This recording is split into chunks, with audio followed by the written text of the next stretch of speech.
Hola, sean bienvenidos hoy a este nuevo tutorial donde vamos a continuar aprendiendo un poco más del lenguaje de programación Swift versión 3.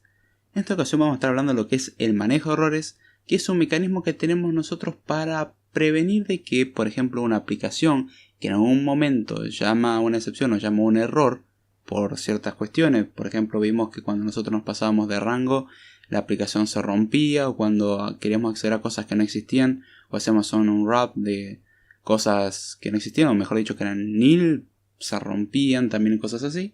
Pero también durante la ejecución del programa, por ciertas cuestiones, pueden generarse errores en sí, y hay formas de capturar esos errores. Por ejemplo, ¿en qué momento se genera un error? Cuando nosotros tratamos de abrir un archivo, o tratamos de guardar un archivo, o hacer una modificación al archivo, puede que tengamos un problema, porque el archivo que le pasamos no existe, porque la ruta del archivo no existe, porque no tenemos los suficientes permisos, cosas así.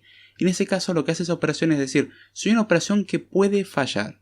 Si falla, voy a romper todo. Entonces vos como desarrollador te tenés que encargar de solucionar el problema, el fallo, y evitar de que se propague el error y se rompa todo el programa, o en su defecto dejar que se rompa todo y la aplicación falle. Pero si vas a suministrar una aplicación con un equivalente así interno, no es una muy buena idea. Pero básicamente el manejo de errores es el proceso de responder a errores y recuperarse ante esos errores. Es decir, no permitir que se rompa todo, sino que vamos a responder el error de distintas maneras. En sí, ¿cómo trabaja Swift con el tema de los errores? Los errores, para poder representarlos, se utiliza un protocolo. Sé que todavía no vimos protocolos y Swift es un lenguaje orientado a protocolos, y una de las cosas con las que Apple se mofó, o mejor dicho, alardeó, diciendo tenemos un lenguaje orientado a protocolos, somos la innovación y bla bla bla. Yo recuerdo que existían las interfaces en Java hace mucho y nadie salía gritando al aire, pero bueno, es una característica interesante que tenga eso el lenguaje como tal.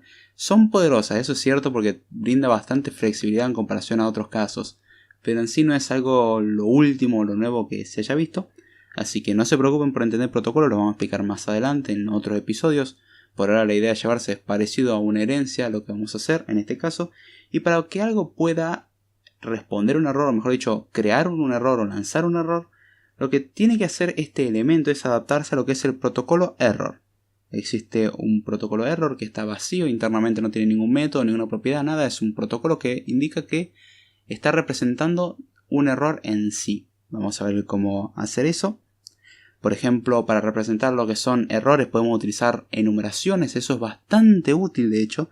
Las enumeraciones son bastante usadas para representar errores porque podemos hacer como si fuese así un listado de distintos casos en los que la aplicación podría fallar. Por ejemplo, el archivo no existe, no tiene los suficientes permisos, y así podemos empezar a decir caso por caso los errores que podríamos tener dentro de una enumeración. Con lo cual podemos abarcar todos los errores posibles, incluso con un switch case, y poder responder a ese tipo de errores. Y en sí existen lo que son 4 maneras de manejar errores. Son 4 maneras principales con las cuales nosotros vamos a poder responder a un error o de distintas maneras. Por ejemplo, si estamos desde una función y la función falla por alguna razón, tenemos una de las opciones de dejar que el fallo se expanda al que llamó a la función en sí. Es decir, nosotros podemos tener una función que llamamos en un momento, que es la de abrir archivo. El abrir archivo internamente falla. Entonces, en vez de abrir archivo solucionar el problema, lo que hacemos es decir, como el abrir archivo se rompió, deja que el que te llamó se encargue de solucionar ese tipo de problemas. Es decir, le delegamos la solución del problema a otro. Eso no podemos repetir indefinidamente, porque si de hecho lo intentamos hacer, va a pasar algo pero muy divertido. Es que al final la cantidad de pasos es finita y eventualmente vamos a llegar al hilo principal, a la línea que llamó todo desde el principio, y rompemos la aplicación. Con lo cual en algún momento hay que parar. Pero una de las formas de decir, yo no voy a resolver el problema, que lo resuelva el que me llamó. Es una forma de delegar el problema así. Otra opción que tenemos es manejar el error con lo que es una sentencia do catch, que básicamente lo que estamos diciendo es atrapar el error. Si ocurre un error, atrapalo y evita que se rompa todo. Y en el do catch lo que hacemos es, intenta hacer algo, y si podés hacerlo bien, y si no, vamos a evitar de que se rompa el resto. Está bien, puede que quede información inconsistente y uno tiene que encargarse de solucionar ese tipo de problemas, pero evitamos que la aplicación se rompa en principio, lo cual está bastante bueno. Tenemos otra opción que es manejar el error como un valor opcional, es decir, en vez de que se rompa todo, que devuelva un valor opcional. Por dar un ejemplo, Si tenemos una función que toma una ruta en el archivo y devuelve un string con su contenido, podemos decir que en vez de devolver un string, devuelve un string opcional. Con lo cual, si pudo abrir el archivo y pudo extraer su contenido, devolvemos el string. Ahora, si no pudo, en vez de romper todo, devolvemos nil. Nosotros cuando usamos una función open file o cosas así, generalmente no tenemos la opción de que falle o no falle, o que devuelva un string sí o no y cosas así. Muchas veces están preparadas para fallar, pero la función que tiene que leer las cosas, nos encargamos de que capture ese error y diga no vamos a romper todo. Esa es otra opción y de ahí devuelve lo que es un valor opcional. Y la otra forma, que la más complicada de todo, es asegurarse de que ese error nunca va a ocurrir. Es complicada y no la ves porque hay veces que, por ejemplo, el evitar de que algo pida información a una lista fuera de rango, es decir, pedimos al -1, no es un valor válido, no es parte del rango de entre el 0 y n-1. Ahora si ponemos valor, el n es 5, es decir, tiene 5 elementos, es de 0 a 4 y le pedimos el valor 6. Y ese tampoco existe, está fuera de rango. Una forma de tratar de hacer las cosas sin que se rompan es, bueno, vamos a asegurarnos que eso no suceda. Entonces, antes de querer hacer esa extracción, lo que vamos a hacer es justamente comprobar de que no nos estamos yendo de rango y decir, bueno, si estamos en el rango aceptable, trabaja, si no, evítalo. Con lo cual nos estamos asegurando que nunca pueda suceder un error y uno no tiene que encargarse de hacer nada más. Entonces estas son las 4 maneras de trabajar con esto, y de hecho se usan palabras clave como try con un signo de admiración y try con un signo de interrogación. Vamos a ver ahora sus funciones. Básicamente el try con un signo de admiración está indicando de que intente hacer algo que puede fallar, pero estamos seguros que no va a fallar. Es una forma de decir, bueno, como en los valores opcionales, cuando usamos el unwrap, yo sé que esto es opcional, pero también estoy seguro que acá puedo sacar un elemento. Entonces lo voy a tratar como un elemento normal. En el caso del try con el signo de admiración, estamos diciendo, yo sé que esto puede fallar, pero estoy seguro de que no va a fallar.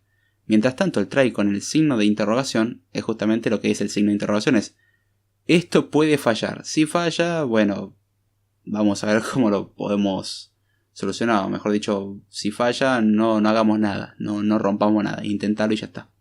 Tenemos el try sin nada, que es básicamente decir, intenta hacerlo. Si se rompe, se rompe. Y si no, bueno. Es como, no es la mejor idea. Pero vamos a ver, por ejemplo, un caso que es lo que vamos a analizar en este video tutorial, que es el caso de una máquina expendedora que lo que entrega generalmente es, por ejemplo, artículos como agua mineral, agua saborizada, gaseosas o bebidas cola y cosas así. Y vamos a poder tener ciertos errores como ser, por ejemplo, una selección inválida porque hay un botón extra y bueno, apretamos un botón y nos corresponde, o están las cosas numeradas y entonces uno dice, bueno, tiene 3 opciones y uno aprieta el 4 en vez de apretar otra cosa y bueno, es una selección inválida. Tenemos también un caso que es saldo insuficiente, en el sentido de decir, nosotros ingresamos cierta cantidad de monedas, pero no alcanza para comprar el producto. Eso es un fallo, no puede darnos un producto sin que le hayamos puesto la cantidad de monedas necesaria. Vamos a suponer que acá no se cuenta por monedas así de peso, dólar o cosas así, sino que se cuenta por cantidad de fichas o monedas que nosotros le ponemos a la máquina. Y después, otro objeto u otro fallo que podría tener es justamente no hay stock de eso. Yo quiero tomar agua mineral, no hay más agua mineral, tenés que elegir alguna de las otras bebidas. Entonces esos son posibles fallos y vamos a crear una enumeración que represente esos posibles fallos. Entonces ponemos ahora enum, vamos a llamarlo en este caso máquina expendedora error, para decir que es un error de máquina expendedora, 2 puntos error, con la E mayúscula porque es un tipo de error, en realidad es un protocolo, el protocolo de error. Abrimos y cerramos llave y el protocolo de error lo que va a indicar de que esta enumeración puede representar fallos y lo vamos a usar más adelante. Entonces ahora lo que ponemos son los distintos casos, por ejemplo ponemos case selección inválida, otro caso case saldo insuficiente, pero no solamente vamos a tener guardado el saldo insuficiente, sino vamos a decir cuánto es lo que falta. Abrimos paréntesis y ponemos faltan 2 puntos, y de qué tipo va a ser, va a ser el tipo entero porque van a representar una cantidad de monedas. Cerramos paréntesis y un tercer caso que es case no en stock, es decir, no hay stock del producto.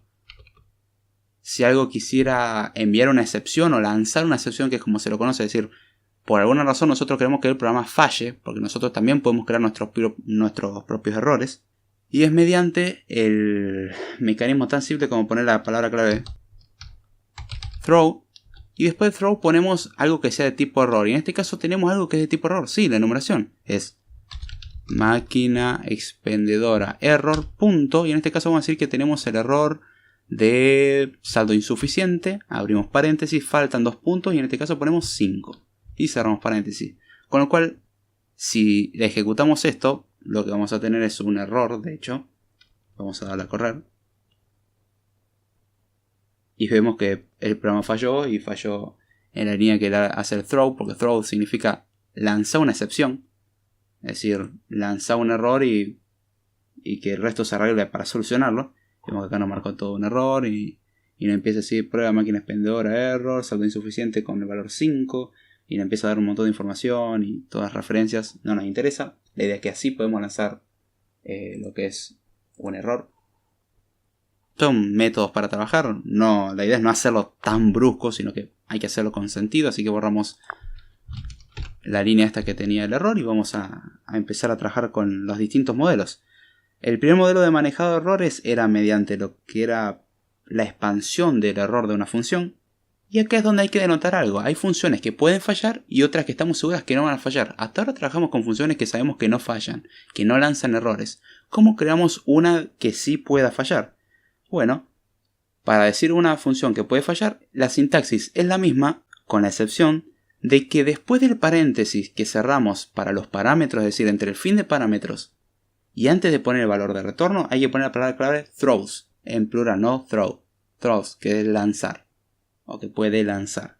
Vamos a crear una estructura, struct, que la vamos a llamar item para representar a los elementos de la máquina expendedora. Abrimos y cerramos llave, y dentro de esto creamos lo que es, por ejemplo, una variable, ponemos var, y la variable va a ser, en este caso, cantidad, que va a ser de tipo entero. Otra variable va a ser var precio, 2 puntos de tipo int, porque la idea es representar un elemento en base a su precio y a su cantidad.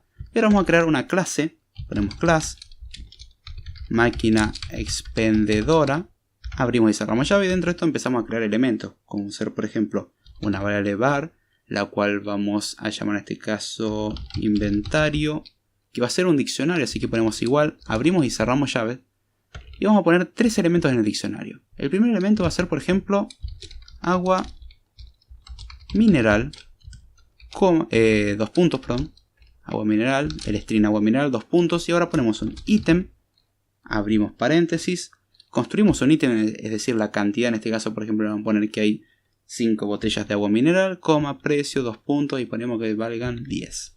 Cerramos paréntesis, una coma para decir que vamos a poner un elemento más en el diccionario. El segundo elemento va a ser, por ejemplo, bebida cola, 2 puntos, vamos a crear otro ítem, abrimos paréntesis, cantidad, 2 puntos, y en este caso de bebidas cola hay 7 botellas. Precio, vamos a poner en este caso como precio 25, coma, y un tercer ítem va a ser en este caso agua, hay que hacerlo dentro del string, agua saborizada, 2 puntos, ítem, abrimos paréntesis, cantidad, 2 puntos, en este caso, por ejemplo, tenemos una cantidad de 6 botellas de agua saborizada a un precio de 15. Bien, hasta ahí no hicimos nada raro, creamos un diccionario que representa el inventario, y ahora vamos a crear otra variable, var, la que vamos a llamar, por ejemplo, monedas depositadas, que va a representar la cantidad de monedas que deposita un usuario, y va a ser de tipo int. Bien, a priori va a valer 0, porque la cantidad por defecto de monedas que hay dentro de la máquina o que el usuario o el consumidor puso en la máquina va a ser 0, obviamente. Y ahora vamos a crear finalmente una función, ponemos func, pero esta función puede fallar. ¿Cómo vamos a llamar la función a priori? En principio le ponemos lo que es el nombre entregar, abrimos paréntesis, va a poner, por ejemplo, en este caso, producto llamado de tipo string. Bien, y esta función, como puede fallar, hay que agregarle la palabra clave después de los parámetros throws, Y como no va a devolver nada, abrimos y cerramos llave. Con lo cual estamos indicando que si nosotros llamamos a la función entregar, puede fallar. Así que hay que tener mucho cuidado. Entonces ponemos ahora dentro de la función, vamos a ver si podemos sacar un ítem del inventario. If let producto es igual a inventario, abrimos y cerramos corchete y entre medio ponemos el string, en este caso producto llamado, es decir, si podemos extraer el elemento del inventario, abrimos y cerramos llave. Dentro de este if vamos a empezar a trabajar con algunas cosas. Ahora bien, dentro de esto vamos a hacer otra comprobación. Ahora vamos a ver por qué hago todas estas comprobaciones. Pongo if que producto punto cantidad es mayor que 0, entramos a un segundo if, abrimos y cerramos llave y dentro de esto vamos a hacer una tercera comprobación. If producto punto precio es menor o igual que en este caso lo que es monedas depositadas, es decir, si el precio es menor a la cantidad de monedas, en este caso vamos a poder trabajar. Y esto es lo que asegura, o por lo menos estas condiciones lo que van a asegurar es que se pueda trabajar con la máquina. ¿Por qué? Porque existe el producto, ya que el inventario en el producto que nosotros dijimos existe. A su vez también comprobamos que existe stock. Y a su vez comprobamos de que el precio que nosotros pusimos, la cantidad de dinero que nosotros depositamos, sea mayor o igual que lo que es el precio del producto. Entonces, ¿cómo vamos a trabajar con esto? Primero vamos a poner lo que es monedas depositadas menos igual, porque vamos a quitarle ¿qué cosa? Producto punto precio. Es decir, vamos a descontar el dinero que mejor dicho, que vale el producto. El dinero que no vamos a usar lo dejamos. Es como que la máquina lo deja como saldo disponible para hacer alguna otra operación. Ahora vamos a crear una variable var item que va a ser igual en este caso a producto. Bien. Ahora lo que vamos a hacer es que item punto cantidad menos igual a 1. Es decir, vamos a restarle un elemento a lo que es la cantidad. Y ahora vamos a poner inventario. ¿En qué? Abrimos y cerramos corchete y dentro de esto ponemos producto llamado. Bien. Y vamos a asignarle el ítem. Es decir, nosotros en un momento disminuimos o decrementamos lo que es el precio o la cantidad de dinero que depositamos en la máquina en base al precio. Hicimos una copia del ítem actual que nosotros seleccionamos. Decrementamos en 1 la cantidad y en el inventario volvemos a actualizar el ítem. Recordemos que lo que son las estructuras, como en el caso de ítem que es un struct, se hacen por copiado y no por referencia, con lo cual hay que reemplazarlo a fuerza. Y vamos a hacer después de lo que es un print. Y vamos a poner el string se está entregando el producto, operador de interpolación. Y dentro del operador de interpolación ponemos lo que es producto llamado. Y entonces esto estaría imprimiendo, se está entregando el producto y el producto que nosotros hayamos seleccionado. Ahora bien, recordemos que habíamos hecho varios if. ¿Por qué hicimos esto? Tenemos el primer if que decía si existe el producto, bien. Pero ¿qué pasa si no existe el producto? La máquina no puede entregar, entonces tiene que fallar. Entonces, ¿qué hacemos? En caso contrario ponemos else, es decir, del if de más afuera. En caso de que no exista el producto, hay que lanzar una excepción, es decir, tener un error. ¿Cómo hacemos eso? Escribimos la palabra clave throw, y ahora vamos a lanzar un error. ¿Qué error podemos lanzar? Teníamos acá lo que era una enumeración que se adaptaba al protocolo error, que era máquina expendedora error. Entonces ponemos máquina expendedora error, punto. En este caso tenemos tres opciones: no en stock, saldo insuficiente o selección inválida. Si el ítem no existe, ¿qué es? Selección inválida. Entonces lanzamos eso. Entonces quedaría throw, máquina expendedora error, punto, selección inválida. Ahora bien, en caso de que el producto existiera, hacíamos otro if. Si la cantidad de producto era mayor que 0, ¿qué pasa si es menor o igual que 0? Significa que no hay producto. Entonces, ¿qué es lo que hay que hacer en ese caso? Si no hay producto, no hay en stock. Entonces, después de ese if que hacemos la comprobación, si la cantidad es mayor que 0, hacemos un else. Y en caso contrario hay que fallar. Entonces ponemos throw ¿qué? Máquina expendedora error, punto, no en stock en este caso, porque no hay en stock. Y tenemos ahora un tercer y último if. El último if, el que está más adentro, el que está más anidado, dice si el precio del producto es menor o igual a la cantidad de monedas depositadas. En este caso, ¿qué es lo que vamos a hacer? Vamos a lanzar un error, ponemos else, throw ¿qué? Vamos a poner en este caso máquina expendedora error, punto, y el error que nos falta es saldo insuficiente. Saldo insuficiente, abrimos paréntesis, faltan 2 puntos. ¿Y cuánto falta? En este caso lo que hay que poner es producto punto precio menos lo que es la cantidad que depositamos, que es monedas depositadas. Bien, entonces con esto acabamos de crear una clase, la cual construye una máquina expendedora, va a tener un inventario, va a tener una cantidad de moneda depositada, un contador de monedas, y vamos a tener una función entregar que puede fallar si no hay stock, si el dinero ingresado es inferior a lo que tendría que haber sido ingresado, y si la selección es inválida. Vamos a crear un diccionario con lo que son, en este caso, bebidas favoritas de algunas personas. Entonces ponemos let bebidas, voy a poner varios enter para que se haga una separación. Ahí está, let bebidas favoritas es igual, y como es un diccionario, abrimos corchete y cerramos corchete, y entre los corchetes vamos a poner distintos ítems. Por ejemplo, el primer elemento del diccionario, vamos a hacer que la clave sea un string y el valor también sea un string. Nada más que en la clave vamos a tener el nombre de una persona y en lo que es el valor vamos a poner la bebida que le gusta. En este caso vamos a poner, por ejemplo, a Carlos. Nuestro querido e infaltable Carlos está aquí, obviamente. Carlos, 2 puntos. Y en el caso de Carlos vamos a ver qué le puede gustar a Carlos. A Carlos le gustan lo que son las bebidas cola. Por favor, no le hagan bromas con esto. Bebida, el nombre era bebida cola. Bien. Coma, un segundo elemento. Existe otra persona que es Rubén. Rubén, 2 puntos. A Rubén, ¿qué es lo que le gusta tomar?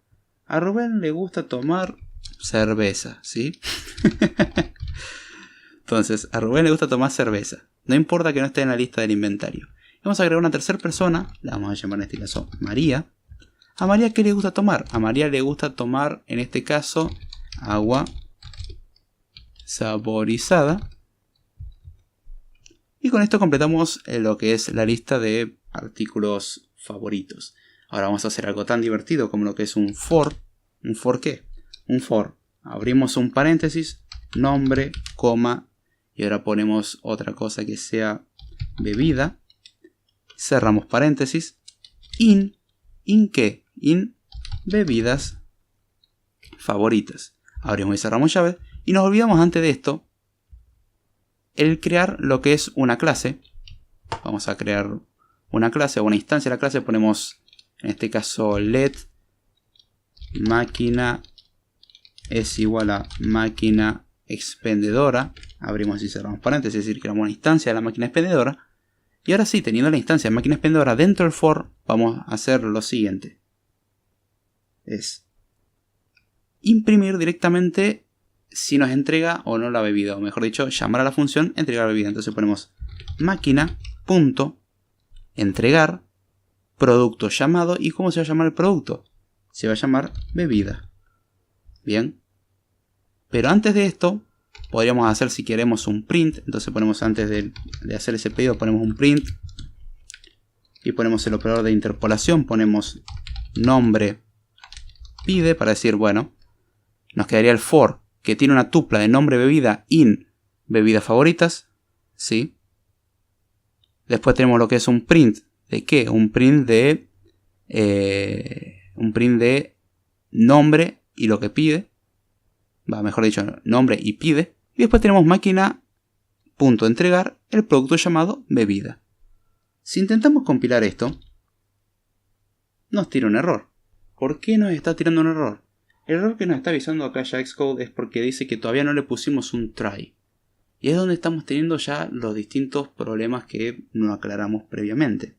Lo que tenemos que hacer ahora es decir, bueno, si algo puede fallar o vamos a llamar algo que puede fallar, previamente hay que poner la palabra clave try. Entonces, antes de máquina punto entregar hay que poner try, try, o TRY, como lo quieren llamar, try, espacio, máquina.entregar, y con esto le estamos diciendo, no me importa si puede fallar, vos llamalo, es decir, intenta. Ahora teniendo ya el try puesto antes de esto que puede fallar, que era la función entregar, si le damos a correr, falló. Y falló de manera horrible. ¿Qué pasó? Vamos a subir. Vemos que dice Rubén pide y después un montón de cosas raras que hace referencia al error. Vamos a ver qué fue lo que pasó. Vamos a volver a lo que es el archivo. Vamos a ocultar todo esto. Y dijo Rubén. Ahora bien, ¿qué pasó acá? Recordemos que los diccionarios cuando los trabajamos no tenían un orden específico. No podíamos garantizar el orden salvo que indicásemos previamente que había que ordenarlos. En este caso dijo Rubén pide. Eso pasaría cuando entrara a la iteración del bucle for, cuyo nombre sería Rubén, y la bebida sería cerveza. Hasta ahí vamos bien. Ahora bien, imprimiría Rubén pide y hasta ahí va bien. Y después intentaría entregar un producto. Pero tenemos problemas a priori. Tenemos varios problemas. ¿Qué problemas? En principio la máquina no tiene monedas. Así que eso va a fallar. Pero antes de que falle el tema de que no tiene monedas, va a fallar otra cosa. Va a fallar en el hecho de que básicamente la bebida cerveza no está en el inventario. Entonces recordemos las comprobaciones que hacía la función entregar. Entregar hacía primero si existe el elemento en el inventario. Es decir, si en el inventario podemos encontrar la cerveza en este caso. Vamos a seguir haciendo comprobaciones, pero ya ese if no se cumple porque no existe. Entonces pasa directo al else. El else hace un through, máquina expendedora error punto selección inválida porque la selección es inválida. Y ahí es donde termina toda la operación. En este caso falló. Podría no haber fallado. Como hubiese no fallado en el caso de que le hubiésemos pedido algo que sí existe, que está en stock y que hay las suficientes monedas en el y que hay las suficientes monedas depositadas en la máquina. En este caso hay 0 monedas en la máquina. Ahora bien, este es uno de los modelos que tenemos para trabajar, que es dejar al llamante que se encargue del error. Entonces la función en sí puede fallar. Vemos que puede fallar, tiene 3 casos en los que puede fallar. Hace un through, con lo cual estaríamos diciendo falla. Y estamos indicando en la cabecera de la función que puede lanzar errores. Y cuando nosotros la llamamos tenemos que usar la palabra clave try, diciendo intenta hacer. ¿Sí? Como el llamante es esta parte del código, cuando nosotros creamos la máquina, creamos la bebida favorita y hacemos el for, va a fallar todo. Es obvio que va a fallar. Entonces, ¿qué es lo que tenemos que hacer en este caso? Resolverlo desde acá. A lo cual pasamos al segundo paradigma, que es decir, bueno, si ahora la función puede fallar, se lo pasamos al que la llamó, que somos nosotros mismos, que es el pedazo del final del código. Ahora el pedazo del final del código tiene que encargarse de soportar estos errores. Y eso se hace mediante lo que es la estructura doCatch. doCatch básicamente lo que tenemos es una parte en la cual nosotros decimos, por ejemplo, cuando ponemos do, abrimos llave, entre medio ponemos lo que puede fallar, cerramos la llave, ponemos catch, y en el caso del catch ponemos por ejemplo un patrón, y después abrimos y cerramos llave, y en base a eso empezamos a reaccionar al error. Es decir, si hubo un error, va a saltar directo al catch. Si no hubo error, el bloque que está después del catch no se ejecuta. Ahí está la parte curiosa. Entonces, ¿qué es lo que vamos a hacer? Vamos a dejar el print de nombre pide, ¿sí? Ese print está bien. Vamos a meter lo que es el try de máquina.entregar dentro de un doCatch. ¿Cómo haríamos esto? Entonces quedaría el print de nombre pide, hasta ahí vamos bien. Ponemos la palabra do, abrimos llave, y después del try cerramos llave, ponemos la palabra catch. Y una peculiaridad que tienen los doCatch es que podemos anidar muchas razones de salida. Es decir, podemos tener más de un error, como es este caso. Tenemos 3 tipos de errores distintos. Todos pertenecientes a máquina expendedora, sí, eso es cierto. Pero tenemos la cosa de que puede ser por saldo insuficiente, porque no hay en stock, o porque la selección es inválida. Entonces podemos reaccionar al error en base a qué error tengamos. Con lo cual podemos poner varios catch a lo que es este do. Ahora bien, teniendo esos 3 patrones en los que podemos fallar, hay que empezar a decir después del catch qué patrón hay que respetar en el caso de cada catch. Lo vamos a entender a medida que lo vayamos escribiendo. Entonces después del catch ponemos por ejemplo máquina expendedora error punto. ¿Cuál es el primer error que podríamos tener? Selección inválida Bien. Abrimos y cerramos llave. Y dentro de estas llaves hay que poner una respuesta a este tipo de error. Es decir, si tenemos un error que es máquina expendedora de error, punto, selección inválida, dentro de lo que es este bloque, es decir, dentro de lo que son las llaves, podemos responder a ese error. Y es donde vamos a poner simplemente un print el producto, y en este caso vamos a poner operador de interpolación bebida, ¿sí? No existe en esta máquina. Bien, ahora podríamos tener cualquiera de los otros dos fallos. ¿Qué hacemos en esos casos? Fuera del bloque del catch, lo que vamos a hacer es escribir otro catch. ¿Qué catch? Catch de máquina expendedora error. Punto. ¿Cuál es el segundo error? No en stock. No en stock. ¿Sí? Abrimos y cerramos llave. Y dentro de esta llave vamos a reaccionar si ocurre un error que es no en stock. En ese caso, lo que vamos a hacer es un print. Abrimos y cerramos paréntesis. Dentro de este print ponemos, por ejemplo, string que diga no hay operador de interpolación producto, digo bebida, en stock. Entonces, fuera del bloque del segundo catch que reacciona al error de no en stock, podemos tener el tercer error. Entonces ponemos catch. Y el tercer error es máquina expendedora de error, punto, lo que es saldo insuficiente. Abrimos paréntesis porque esto tenía un valor interno. Ponemos por ejemplo LED. Y dentro de LED vamos a poner monedas faltantes. Cerramos paréntesis, abrimos y cerramos llave. Y dentro de este bloque, este último bloque que abrimos y cerramos, hay que poner una reacción ante el problema de saldo insuficiente. Y ahí vamos a poner un print. No alcanza con esta cantidad de monedas, coma, debes insertar operador de interpolación monedas faltantes. Si le damos a compilar esto ahora, nos dice que la compilación es exitosa porque lo que tiene que hacer, y vamos a volver a leer todo esto. Voy a intentarlo ahí para que quede bien acomodado. Y vemos que tenemos, en principio, lo que es la máquina expendedora de error, el ítem y la máquina expendedora, eso no hay que explicarlo, ya lo entendemos. Tenemos lo que es la máquina que nosotros creamos, que es una máquina expendedora que no tiene fondos en principio porque no le pusimos moneda. Tenemos la bebida favorita de Carlos, Rubén y María, con sus respectivas asociaciones como bebida cola, cerveza y agua saborizada.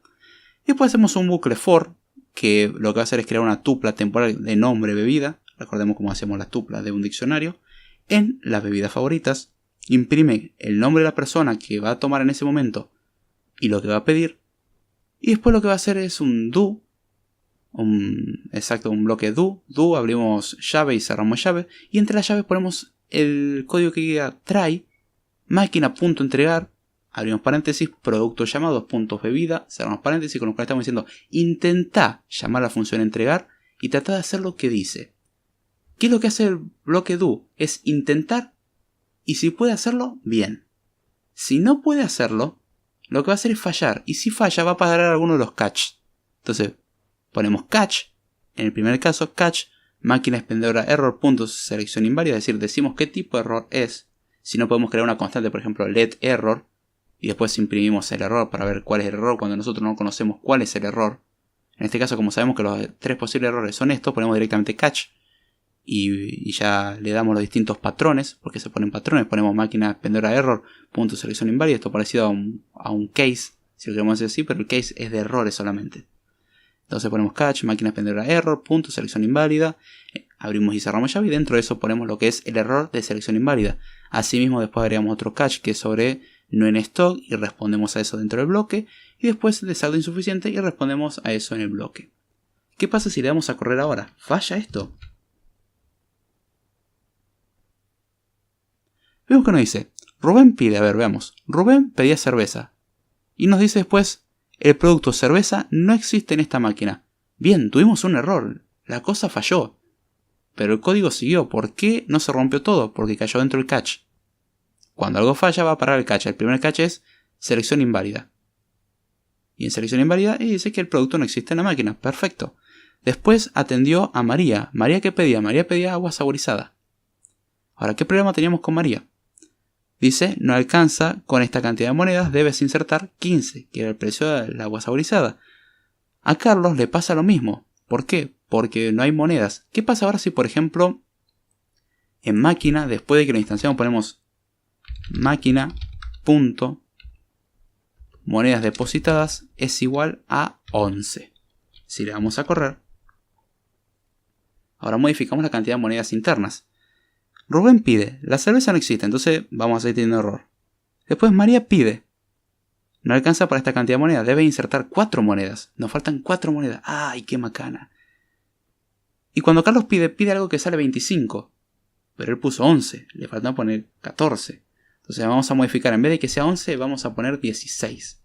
Ponemos 16 monedas en la máquina. Le damos a correr ahora. Y vemos que dice, Rubén pide, bueno, va a seguir teniendo el error porque Rubén nunca va a poder pedir en esta máquina. María pide, se está entregando el producto agua saborizada, perfecto, porque María lo pudo recibir. Y ahora va a quedar una sola moneda dentro de la máquina. Porque valía 15 y ahora queda una sola. Y acá nos dice, no alcanza con esta cantidad de monedas, debes insertar 24 monedas para lo que pide Carlos. ¿Qué pasa si le insertamos 50 monedas a la máquina? Si le damos a correr, ya se estarán previendo lo que va a pasar. Rubén nunca va a poder pedir, María se le entrega y a Carlos se le entrega y la máquina aún así sigue teniendo monedas con lo cual se podría seguir pidiendo cosas. Y con esto ya vimos la segunda forma de responder errores, es decir, atrapar los errores o capturarlo, que eso con el bloque doCatch, que en el do se pone el bloque de código que indica qué es lo que hay que intentar hacer y la línea que puede fallar hay que marcarla con un try previamente. Si tenemos algo que no va a fallar, por ejemplo un print, no es necesario que le pongamos un try, porque el try se le pone solamente a cosas que pueden fallar, como es la función máquina entregar. Y después de esto vamos a ver lo que es el tercer modelo, que es el trabajo con valores opcionales, en vez de usar lo que es el bloque doCatch. Ahora vamos a borrar todo esto porque ya no necesitamos más. El ejemplo de la máquina expendedora ya nos sirvió lo suficiente. Vamos a ver lo que es el tercer modelo, que es el fallo mediante lo que es el uso de valores opcionales. Entonces, vamos a crear en principio un tipo de excepción, un tipo de error. Ponemos enum. Vamos a llamarlo error numérico. No, numérico no. Error numérico. Que va a ser o va a provenir o extender de lo que es el protocolo error. El término correcto en realidad va a satisfacer al protocolo error, que no tiene ningún método, así que no nos importa. Abrimos y cerramos ya y vamos a tener un único caso de fallo, que es case número negativo. ¿Sí? Entonces tenemos un error numérico, que el error numérico va a provenir del protocolo error o se va a adaptar al protocolo error. Tenemos case número negativo, que es el único caso de error que vamos a poder tener. Y ahora vamos a crear una función. Tenemos func, ¿sí? La función va a llamarse en este caso obtener número natural.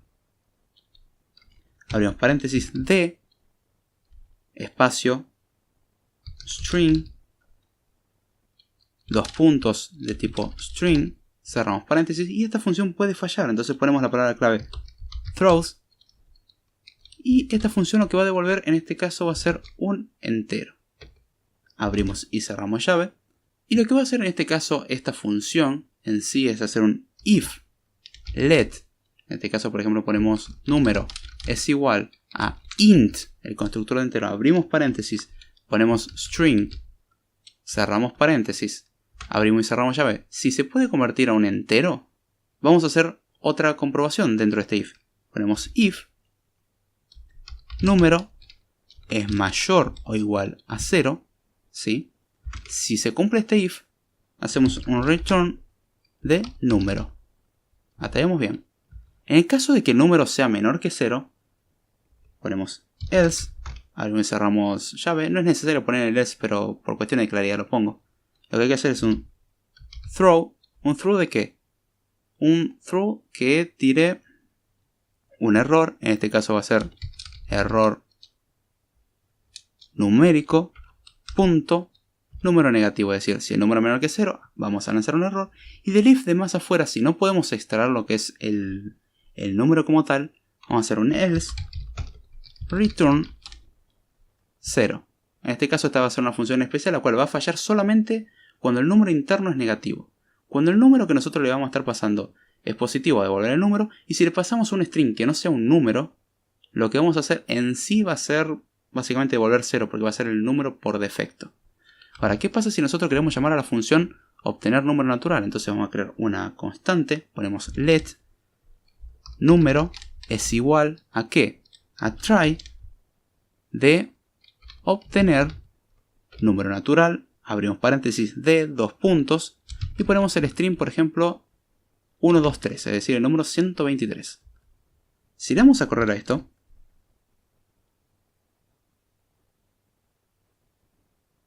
no nos va a imprimir nada, pero vemos que corrió.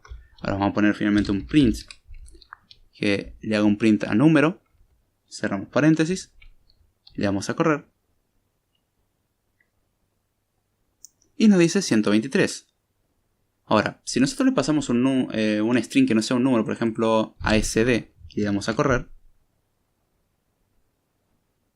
nos devuelve 0 porque ASD no es un número. Ahora, podríamos tener un tercer caso. ¿Qué pasa si le pasamos el número menos 5? Esto va a fallar. Así que, ¿cómo evitamos los fallos? En el try, si no queremos usar un do try para solucionar este problema, hay una tercera opción que es devolver opcionales. Es decir, vamos a llamar a una función que devuelve un valor y parecido como hacemos en el encadenamiento, vamos a devolver un opcional. ¿Cómo hacemos esto? Después del try ponemos el signo de interrogación. Esto nos está queriendo decir, trata de hacer esto. Si podés hacerlo, devolve un entero. Si no podés, devolve nil. Démosle a correr a esto. Y nos dice nil. Acá no está marcando lo que es una advertencia porque estamos tratando de imprimir un nil. Nos va a pasar siempre eso. Tendríamos que hacer un if con todas las comprobaciones y todo eso. Pero la idea es que veamos que esta cosa que tendría que haber fallado porque le pasamos el número menos 5, no falló. O mejor dicho, falló. Y en este caso, como pusimos un try con un opcional, va a devolver del tipo opcional del tipo de retorno de la función. El tipo de retorno de la función es int. Entonces lo que va a devolver el try opcional de la función va a ser un int opcional. En el caso de que haya un fallo, se devuelve nil. Y en caso de que no haya un fallo, se devuelve el valor correspondiente. Y en este caso, en nil por ser el número menos 5. ¿Qué pasa si ponemos ahora en vez de menos 5 el 5? Si le damos a correr a esto, nos va a decir optional 5 porque es un opcional. ¿Y ahora qué pasa si nosotros queremos tratar de hacer algo, pero que estamos seguros que no va a fallar? Y acá es donde viene el tema de la última condición, o la última forma de tratar con lo que son las excepciones, que es decir, yo estoy seguro de que esto no va a fallar. Evitamos en todo caso de que los números sean negativos. De alguna forma nosotros suponemos de que lo que vamos a pasar ahora a obtener número natural va a ser siempre un string positivo, o 0 en su defecto. Pero nunca va a ser negativo. Suponemos eso. Si nosotros hicimos todas las comprobaciones previas, bueno, va a funcionar. Vamos a suponer en este caso que se hicieron esas comprobaciones. Pero aún así tenemos la función obtener número natural que puede fallar. Entonces, aún así la función, aunque nosotros sabemos que no va a fallar, puede fallar. Entonces, ¿qué es lo que vamos a hacer? En vez de poner try con el operador opcional, es decir, con el signo de interrogación, ponemos try, pero con signo de admiración, con lo cual ponemos try con signo de admiración, con lo cual estamos queriendo decir de que nosotros estamos seguros de que a pesar de que la función puede fallar, no va a hacerlo. Si le damos a correr, nos da 5. No va a ser de tipo opcional, va a devolver lo que tiene que devolver la función, porque nosotros al decir esto estamos diciendo, estoy seguro de que acá sí o sí va a haber algo que funciona. ¿Qué pasa si le pasamos algo que no va a funcionar, que lanza un error? Bueno, va a pasar lo mismo que cuando tratamos de hacer un unwrap de un nil. Va a fallar, se va a romper todo, no hay que hacer eso. Este operador, el try con el unwrap, hay que tratarlo con mucho cuidado. Nosotros tenemos que asegurarnos previamente que no va a fallar, y en ese caso sí podemos hacer esto, que es básicamente asegurarse de que nunca va a fallar. ¿Qué pasa si esto puede fallar en algún momento. Si nosotros no estamos seguros de que esto va a fallar o no, hay que poner el try con el signo de interrogación para que vuelva un valor opcional. Si no, hay que usar el do try o dejar que el error se expanda a la función que lo llamó, y así sucesivamente, pero nunca hay que dejar que lo principal o la parte principal, que es la que llamó en primera medida las otras cosas que fueron fallando, sufra un error. En el peor de los casos tenemos que hacer esto, que bueno, tratarlo como un opcional y salvamos un do catch para salvar las cosas. Si no, el programa se va a romper, y vemos que ahora este programa no se rompe, cosa que esto podría fallar. Y nos estamos asegurando que no se rompe. Incluso en el caso de que le ponemos el signo de interrogación del -5, en este caso sí tendría que fallar, y el programa aún así no nos reporta un error. Nos reporta una advertencia por la cuestión del print, pero si borramos el print deja de tener esa advertencia. Entonces, ya con esto tenemos lo que es el manejo básico de errores. Existen otras cosas como lo que es un assert. Existen otras cosas como lo que son los assert, que es una comprobación que hacemos, y si la comprobación se cumple no pasa nada, pero si la comprobación no se cumple rompemos el programa. Es otra forma de romper un programa. Tenemos distintas maneras. Son para hacer comprobaciones. Si no queremos hacer que el programa avance, eso se usa más como testing, no como aplicación real. En una aplicación real no le vas a dejar un assert. Está bien, la idea del assert es asegurarse que hay algo que se va a cumplir siempre, y si no se cumple rompemos todo. Pero en un programa que vas a entregar no le vas a poner un assert porque vas a romper todo. De última vas a hacer estas cuestiones con errores y vas a manejarlo. El assert se usa más como debugging. Una última cosa, pero no voy a profundizar en esto, la voy a mencionar nomás, que existe un recurso. Son los defer, o los bloques defer. Lo que hace un defer, voy a escribirlo en un comentario para que se entienda, o mejor dicho lo voy a escribir dentro de la función. Si nosotros escribimos, por ejemplo, en este caso después del if, ¿sí? O después del primer if, o vamos a poner al principio de la función, ya fue. Ponemos defer, abrimos llave, cerramos llave, y dentro de la llave ponemos algo, por ejemplo un print que diga hola, así de simple, y le damos a correr esto. Nos dice hola nil, ¿sí? ¿Qué es lo que va a hacer el defer? El defer lo que va a hacer es ejecutar la función, y aunque falle, lo que está dentro del bloque del defer se va a ejecutar al final del alcance actual. Es decir, no va a permitir en cosas que estén más afuera. Por ejemplo, ¿cuál es el máximo alcance del defer en este caso? El defer está puesto acá al principio de la función. Es decir, el máximo alcance es la función. No puede ir más allá. Ahora, ¿qué va a hacer? Va a ejecutar los if y todo. Y después de ejecutar todo eso, va a ejecutarse al final el print. No importa que las cosas fallen. ¿Para qué sirve esto? Por ejemplo, si nosotros tenemos una función que se encarga de leer el contenido del archivo y puede fallar, nosotros supongamos que podemos leer el archivo, o mejor dicho, podemos abrir un archivo, ¿sí? El archivo lo podemos abrir exitosamente. Ahora, cuando abrimos algo hay que cerrarlo. Es regla. Podríamos dejarlo abierto, pero eso causa problemas. Así que, por regla, si abrimos algo lo cerramos. Si sacamos algo lo ponemos, y así mantenemos una condición de equilibrio. Entonces, si abrimos un archivo, pero ahora cuando estamos tratando de leer el archivo, tenemos un error porque leemos caracteres inválidos o algo así y se rompe y larga una excepción, no vamos a llegar a la parte de cerrar. Entonces el bloque defer lo que va a decir es, no me importa que esto haya funcionado o no, intenta cerrar. Dentro del defer pondríamos el cerrar el archivo, ¿sí? El defer lo vamos a poner después del abrir, obviamente. O sea, el defer se va a ejecutar desde el punto en que lo escribimos al último elemento de alcance. Por ejemplo, si lo ponemos dentro del if de adentro, ¿sí? Pero después del if y antes del else, técnicamente lo que estaría haciendo el defer es decir, bueno, yo voy a hacerlo primero, o por ejemplo podemos poner una asignación de una variable. En este caso, cuando nosotros queremos leer un archivo, es abrir el archivo, hacer el defer, porque primero hay que asegurarse que lo podemos abrir. Si lo podemos abrir, bien, a partir de ahí establecer que al final tiene que hacer algo. Entonces si lo abrimos hay que cerrarlo, entonces ahí ponemos un defer, después intentamos leer el archivo, si falla eso, bueno, que se rompa, pero el defer se va a llamar igual al final de todo. Si el defer lo hubiésemos puesto antes de abrir el archivo, podría darse el caso de que ya cuando abremos el archivo, falle, e intente cerrar un archivo que nunca se abrió. Entonces el defer hay que ponerlo después de las cosas que necesitamos. En este caso no es necesario ni siquiera el defer, pero es bueno saber que existe. Sinceramente no No lo usé mucho, pero es útil para lo que es el manejo de redes. Cuando abrís un puerto o abrís una conexión, que de última, después de abrir la conexión, clavas un bloque Defer y lo que haces con eso es decir, bien, si falla algo, si pasa algo malo antes que se destruya todo, obviamente en el desinicializador le pones también lo que es una operación para cerrar todas las cosas, que por lo menos intente cerrarlas. Pero si dentro de una función vamos a intentar abrir una conexión, hacer algo y después cerrarla, el cerrar lo pongo en un defer. No lo voy a poner al final de la función porque podría fallar. Entonces esa es una opción que tenemos. Y ya con esto vamos redondeando lo que es el episodio de hoy. Espero que les haya gustado. No se olviden de comentar, suscribirse, compartir, darle a me gusta si les gustó. Incluso si no les gustó, esa frase se la robé a Damián. Si no les gustó, compártelo a ese ser que odian, que quieren verlo sufrir. Compártanle, así sufren también. Así que ya saben, estamos abiertos a lo que son crítica constructiva, crítica destructiva. No pierdan el tiempo, la vida es una, así que no pienso leer eso. Una crítica constructiva y diga, tendrías que cambiar esto, estaría bueno. Me parece bien. Si no, no me sirve. Por ahora no contamos con el podcast Code Time por vacaciones. Le damos un descansito a eso, pero Script Time sigue en pie. Y el curso de Swift obviamente sigue en pie y otros proyectos más que estamos viendo para el 2017. Así que espero que les haya gustado el video. No se olviden de hacer trabajo con las redes sociales, eso ayuda mucho, es un aporte grande de hacer que esto llegue a más personas, expandir un poco esto, enseñar un poco más, porque la idea es compartir el conocimiento. Recuerden que el curso es totalmente gratuito y en español, y la idea es que lo disfruten.